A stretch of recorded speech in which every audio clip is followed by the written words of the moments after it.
Olá, tudo bom com você? Vamos dar início então à nossa aula de número 20 e hoje vamos falar sobre o presente perfeito simples e ver como esse tempo verbal se comporta e funciona. Bom, o presente perfeito, ele vai ser diferente do presente simples e do passado simples, porque neste tempo verbal, diferente do presente simples e do passado simples, nos quais eu uso meu auxiliar apenas na interrogativa e negativa, eu também vou usar o meu auxiliar aí, no caso, have, para fazer a afirmativa, a interrogativa e a negativa. E temos que lembrar também que vou usar o have para I, you, we, they e o has para as terceiras pessoas do singular, he, she, it. E aí, vou juntar aí o meu auxiliar mais o meu verbo na terceira coluna, que é a coluna do particípio passado. Como vamos usar o presente perfeito, então?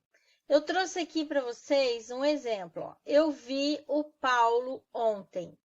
A minha pergunta é, posso ver o Paulo outra vez? Sim, ele é meu amigo, eu ligo, ele vem. Posso vê-lo outra vez ontem? Não, não mais, porque o meu tempo acabou. Então, vamos lá. Eu aposto que no colégio, o teu professor de inglês disse para você assim, vamos usar o passado simples todas as vezes que eu tiver o tempo definido na oração. Acontece que isso não é verdade, turma. Às vezes, nós vamos ter um tempo definido na oração, mas não vamos usar o passado simples. Por quê? Pega um papel aí, pega uma caneta e anota isso que eu vou ditar para vocês. Vai lá, pega o papel e a caneta, a teacher está esperando. Pegou? Então, vamos lá. Anota aí. Tempo verbal em inglês não está relacionado com a forma do verbo em português. Teacher vai repetir. O tempo verbal em inglês não está relacionado com a forma do verbo em português. Ponto. Continuando aí a oração. Tempo verbal em inglês se relaciona com o tempo em que a ação ocorre. Então, de novo. Tempo verbal em inglês se relaciona com o tempo em que a ação ocorre. Então, turma, é muito importante você guardar isso, porque vai ter momentos em que eu vou usar o presente, mas no português o meu verbo está no passado. Por quê? Porque o tempo verbal em inglês não está relacionado com a forma do verbo em português, e sim com o tempo em que a ação ocorreu. Tudo bem? Então, olha só. Posso ver o Paulo outra vez? Sim. Ontem, não mais, porque meu tempo acabou. Então, nesse caso, nós vamos usar o passado simples. I saw Paul. Se eu falo, eu vi o Paulo uma vez essa semana, eu posso ver o Paulo outra vez? Sim. Veja que eu tenho o tempo ali na oração. Ele está mencionado, eu mencionei essa semana. Porém, eu posso vê-lo outra vez essa semana, né? Posso vê-lo outra vez essa semana porque a semana ainda não acabou. Então, nesse caso, como o meu tempo ainda é presente e corrente, embora eu tenha uma ação no passado, como o tempo é presente, nós vamos usar o presente perfeito. Então, eu digo, I have seen Paul once this week. Mas o presente perfeito, aí no caso, né, com o have como auxiliar, eu não vou traduzir esse have. Não vai ser eu tenho visto uma vez essa semana. Tá errado, turma. Você não pode traduzir o auxiliar, tá bom? Então, olha só. O presente perfeito será usado quando o tempo ainda é corrente. Então, I have seen Paul once this week. Posso vê-lo outra vez essa semana. Ou quando o que aconteceu é mais importante do que o quando algo aconteceu. Então, por exemplo, eu digo, eu perdi as chaves do carro. Você quer saber quando? Não, porque o quando eu perdi não é importante. O importante é que elas estão perdidas. Então, eu digo, I have lost my car keys. Perdi as chaves do carro. Então, vamos comparar. Eu digo assim, ó, Jorge Amado wrote many books. Preciso definir o tempo? Não, por quê? Porque ele morreu, o tempo dele acabou, ele não escreve mais. Só que quando eu falo do Paulo Coelho, eu vou dizer, Paulo Coelho has written many books. O Paulo Coelho escreveu muitos livros e segue escrevendo, porque ele ainda está vivo.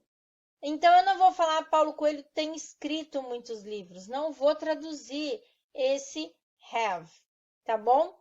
Então, tudo aquilo que a gente fala, que a gente já fez na nossa vida, se a gente não disser exatamente quando, a gente vai usar o presente perfeito, tá bom?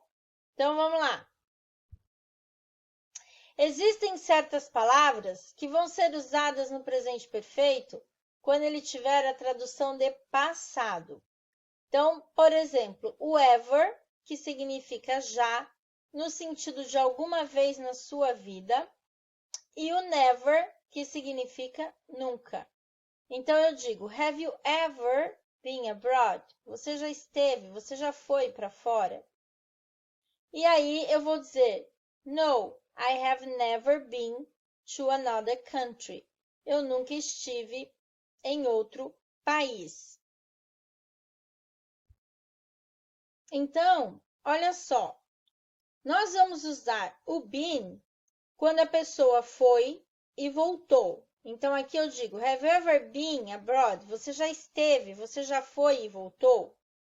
E o gone, quando a pessoa foi e ainda não voltou. Então, eu falo, por exemplo, where's your sister? Eu falo, she's gone to Europe. Ela foi para a Europa. Ela não voltou ainda. Tudo bem, turma? Então, vamos lá. O already vai significar já, assim como ever, mas não no sentido de alguma vez na sua vida. Vai ser o já de até o momento. E o yet vai significar na negativa ainda e na interrogativa e afirmativa já. Então, eu digo assim, have you already finished the exercise? Você já terminou o exercício? Ou seja, desde o momento em que eu te dei o exercício até agora, ele está feito? Então, você vai me dizer, no, I haven't finished it yet. Não, eu ainda não terminei. Também vamos usar a palavra just, que significa acabar de. Então, eu digo, your students have just arrived. Seus alunos acabaram de chegar, que é a mesma coisa que dizer they are here. O presente perfeito também vai ser usado com tradução de presente. Então, olha só, eu vou dizer, eu ensinei inglês em 1988. I taught English in 1988. Cara, passado simples. Quando que eu ensinei inglês? Em 88. Hoje, 33 anos depois, isso significa que eu ainda ensino inglês? Não, eu posso ter mudado de profissão. Quando eu digo I teach English now, eu ensino hoje, agora, nesse momento meu da vida. Não significa que ontem, ano passado, 2 anos, 3, 10 atrás, eu fazia isso.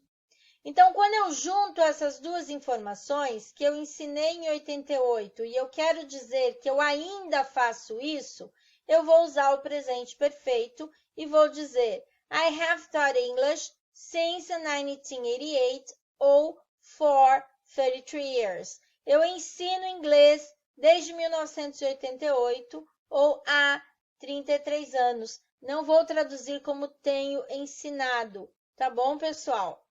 Lembrando sempre que o since, ele vai determinar o início da ação.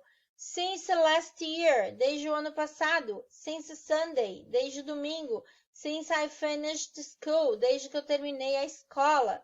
E o for vai indicar a duração. For a year, há um ano. For ages, há muito tempo. For 2 hours, há 2 horas. Perceba que vamos usar o auxiliar have e haven't com I, you, we, they e has, hasn't com he, she, it. Então eu pergunto, have you worked here for a long time? Yes, I have. No, I haven't. E no caso aí das perguntas de informação, aonde eu tenho um pronome interrogativo, eu vou perguntar, where has she been? She has been to the bank.